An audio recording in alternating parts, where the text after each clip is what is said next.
Shalom à tous mes chers amis, Parasha Lech Lecha, on va découvrir ensemble qu'est-ce qu'a fait Abraham pour devenir l'élu d'Akadosh Baruch Hu. Le cours est dédié pour un grand sadique, Alain Aboukaya, une grande bracha pour vous, votre famille, la famille Aboukaya et tout le clan Israël Bezrat Hashem. Chers amis, il y a une Mishnah que tout le monde connaît ici, dans Pirkei Avot. Il y a eu 10 générations entre le premier homme Adam et Noach. Pourquoi? Pour dire que toutes ces générations étaient des Rechaïm, jusqu'à ce qu'Hachem détruise le monde par le Maboul. Également 10 générations entre Noach et Abraham, et Abraham, lui, il a pris le mérite de tout le monde. Ce qui est incroyable, mes chers amis, pendant presque 2000 ans, 20 générations, il y avait des tzadikim, c'est pas vrai qu'il n'y avait pas des tzadikim, il y avait Noach, il y avait Metouchelach, il y avait Hanor, il y avait des tzadikim. Pourtant, ils n'ont pas mérité le dévoilement d'Hachem. En tout cas, ils n'ont pas mérité qu'Hachem fasse une alliance avec eux. Le seul à qui Hachem va faire une alliance avec lui, va lui donner la mitzvah de la Brit Mila, l'alliance Brit Ben Avetarim dans notre paracha, c'est Abraham. Pourquoi? Si vous me dites c'était le seul tzaddik, c'est pas vrai, il y a d'autres tzaddikim.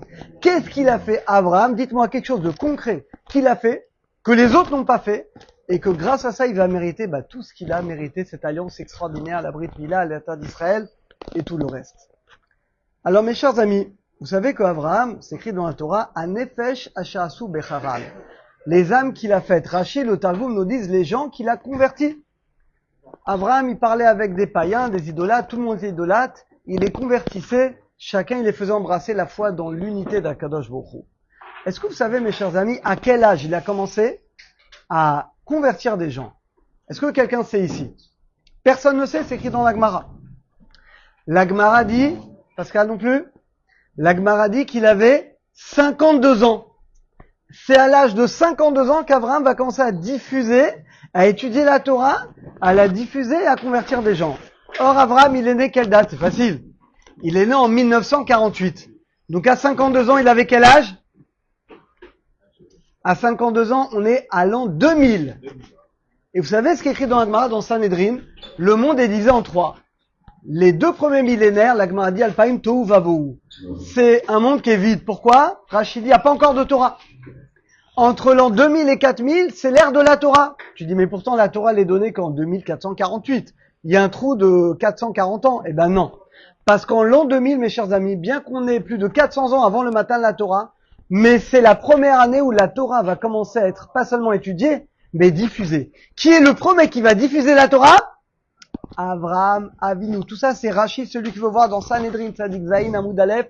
Rachid nous dit que c'est à cet âge-là, 52 ans, la Gemara le dit également, qu'Abraham, il avait déjà étudié la Torah avant, mais c'est là qu'il commence à diffuser la Torah, à convertir des gens. Donc l'an 2000, mais vous savez qu'on était jeune l'an 2000, et l'an 2000, d'après le calendrier hébraïque, l'an 2000, c'est le début de l'ère de la Torah.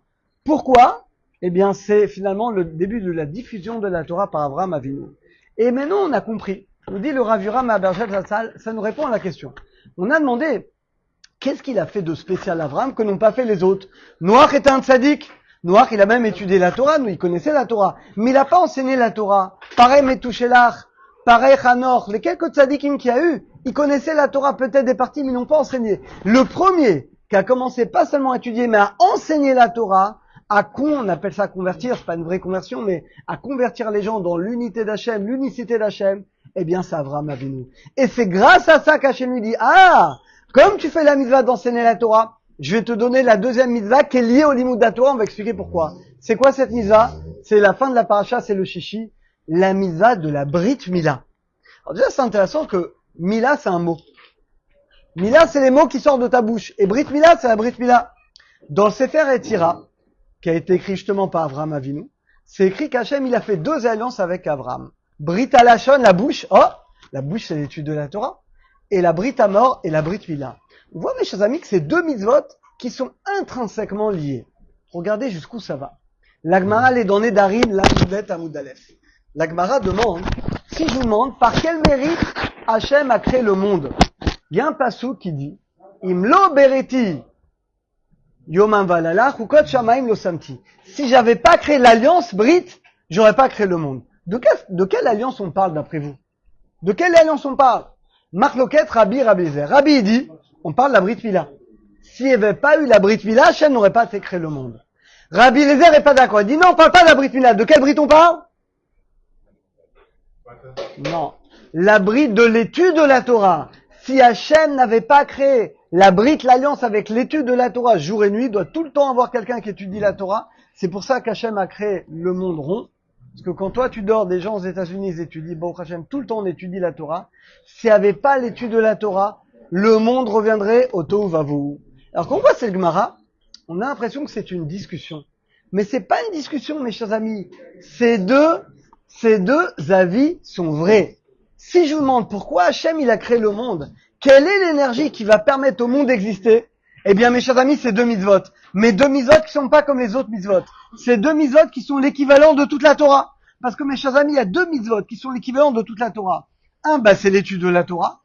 Il dit le Nefesh HaChaim, si une seconde personne étudie la Torah, le monde y revient au tohu vavohu.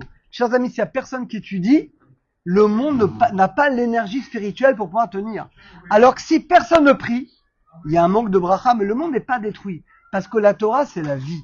Et s'il n'y a pas d'étude de la Torah, le monde ne peut pas exister. Mais il y a une deuxième mitzvah. C'est la Brit Mila. S'il n'y a pas la Brit Mila, le monde ne peut pas exister. Mes chers amis, Hachem, il crée le monde. Il y a 2000 ans, il y a eu des tzadikim. Mais ces tzadikim n'ont pas compris, ils n'ont pas atteint le niveau de commencer à enseigner, à diffuser la Torah. Donc Hachem, il dit, je peux pas donner la misa de la Brit Mila noire, je peux pas donner mes touches la Hanor, je peux pas. Il faut attendre Abraham, l'an 2000, comme par hasard, pile l'année 2000 depuis la création du monde. Il faut attendre l'an 2000 pour trouver un tzaddik qui va non seulement étudier, mais diffuser la Torah. C'est les fameuses conversions d'Abraham, Avinu, qui commence à 52 ans, l'an 2000. Et là, c'est le début de l'ère Torah. Hachem, il dit, maintenant que tu as commencé à faire la mitzvah avec ta bouche, d'étudier et surtout d'enseigner la Torah, je vais te donner la mitzvah qui va te permettre de comprendre, de te lier à moi de manière extraordinaire, la mitzvah de la Brit Mila. Pour terminer, mes chers amis, il y a une Gemara, que c'est tous Onkelos. C'est le personnage préféré de Nono. Aquilas, c'est un converti. Il a été voir son oncle, Adrien, l'empereur de Rome. Il dit, je veux me convertir. Quoi? À qui tu veux te convertir? Aux Juifs. Mais t'es malade. Il essaie de le décourager. Il dit, je t'en prie, étudie leur Torah, d'accord, mais ne fais pas la Brit Mila. Je t'en supplie, ne fais pas la Brit Mila. Et là, Aquilas, qui va devenir Onkelos, il dit non, parce que c'est écrit dans la Torah que sans la Brit Mila, on ne peut pas comprendre l'étude de la Torah. Donc, je fais la Brit Mila, et après, il va devenir Onkelos, et c'est lui le Targum Onkelos que tous les jours de notre vie, on a l'obligation d'étudier. J't'ai mikra, de lire 2 fois la paracha avec le Targum, eh bien, c'est ce converti, ce tzaddik-là Onkelos, parce qu'il avait compris Onkelos que la Brit Mila et l'étude de la Torah, c'est les deux facettes d'une seule pièce. Alors, mes chers amis, qu'on ait tous le mérite Bémet, qu'on ait tous le mérite, nous également, d'étudier la Torah, de partager notre Torah aux autres, et de respecter la Brit Mila. La Brit Mila, c'est pas tout de l'avoir, mais il faut surtout la respecter. C'est très difficile. C'est également, c'est dans les yeux, c'est dans la tête. Et par le mérite que Bémet, on respecte la Brit Mila, on respecte la sainteté, on méritera de qu'Hachem ouvre notre cœur à l'étude de la Torah. Et nous également, on méritera de diffuser la Torah pour nous, nos familles, et tout le klal Israël. Shabbat Shalom à tous. Amen.